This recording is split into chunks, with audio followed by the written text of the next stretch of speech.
Hi, this is Debbie. Welcome back to Cheyenne, Wyoming Urban Gardener. And this is not for the faint of heart. This is not for vegans or vegetarians, unless you just don't mind what other people eat.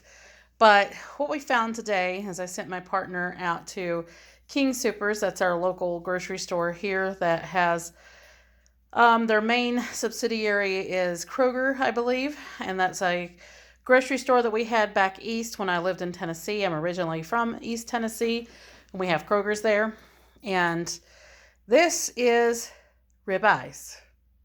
And if you haven't had a chance to check out, or if you have a King Soopers near you, check out the price of the ribeyes right now. You get a whole ribeye, this is bone included, for $5.47 a pound, which is extremely reasonably priced in regards to ribeyes, especially right now with inflation.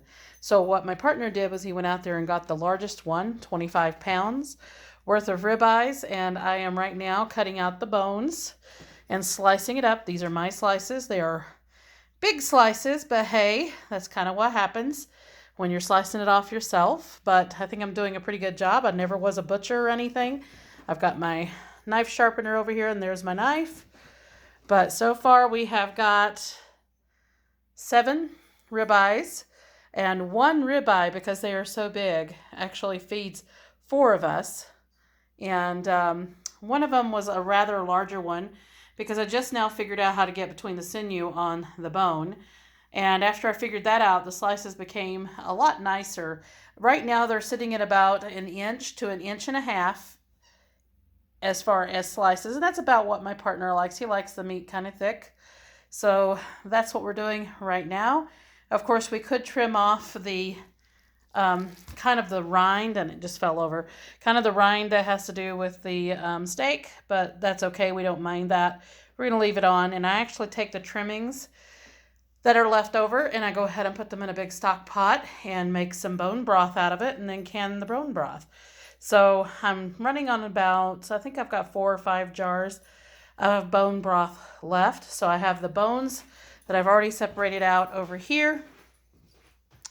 And I'm going to actually trim off as much of the meat as I can just to put in stews or tacos or just anything else that you can think of.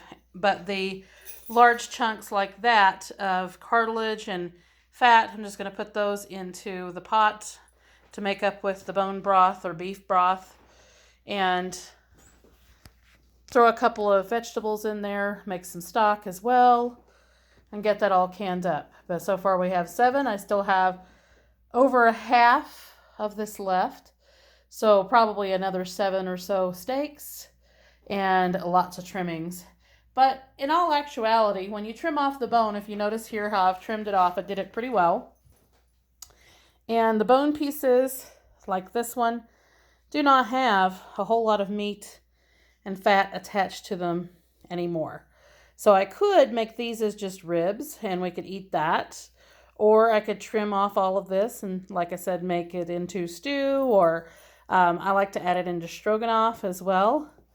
Or you can just add it to a soup, have the soup bones. So I have the bones there, and I'm going to get all the meat off of that. And then any cartilage and anything like that is left in the pot afterwards. So that's what we have. So check out your local King Soopers or your grocery store. Sometimes they will match prices. So now that you know King Soopers has their ribeyes at $5.47 a pound, perhaps you can get your grocery store to agree to do the same thing. It is whole. It is not sliced. You can have them charge a little extra to slice it up at the store. I think it's like 10 cents or 20 cents per pound. But, you know, that's additional cost. And I have a knife and I have a sharpener, and I've not been having any issues slicing this up. So that's just a little bit of something that might help out with you stocking and prepping and all of that going on with the costs, the inflation costs. And everybody likes to have a little bit better quality slice of meat like a ribeye. And these ribeyes are delicious, by the way. We have 2 whole ones in the freezer right now, and this one is that is getting sliced up. So we have 3 total of these. So lots of roasts. I could actually make one of these steaks into a roast if I wanted to, because it is so big. Or, you know, just have them as steak, or just anything else that you might desire. Tacos, whatever. Tacos out of ribeyes are fantastic. So like, subscribe, hit the notification bell and notices on new videos that are coming out. And I do also want to thank everyone for joining the channel and keeping everything upbeat, and the comments that I've received. I've gotten a lot of new comments lately and new subscribers. So welcome to the channel. Thank you. I appreciate you very much. Again, this was never a channel that was started as some sort of moneymaker or anything like that. It was a hobby channel. And that's pretty much what it still is. I haven't made the subscriber count yet, and I have not made the views. I think you have to have like 4,000 views or something like that, or 4,000 hours or whatever. I don't even care. That's how much I take notice in that. I just like the interaction that we have with other people, and I like seeing the comments, and I like sharing what I do. I mean, I know this isn't gardening, but my channel isn't just about gardening. It's kind of an everything channel, whatever I desire to post on there. And I hope everyone likes it and finds something out of it and enjoys it and takes something from it, or maybe finds a tip into something that fits into their own lives. So again, thank you so much. Thank you for making it past 200 subscribers. And let's keep on rocking to the next. We'll see you in the next one.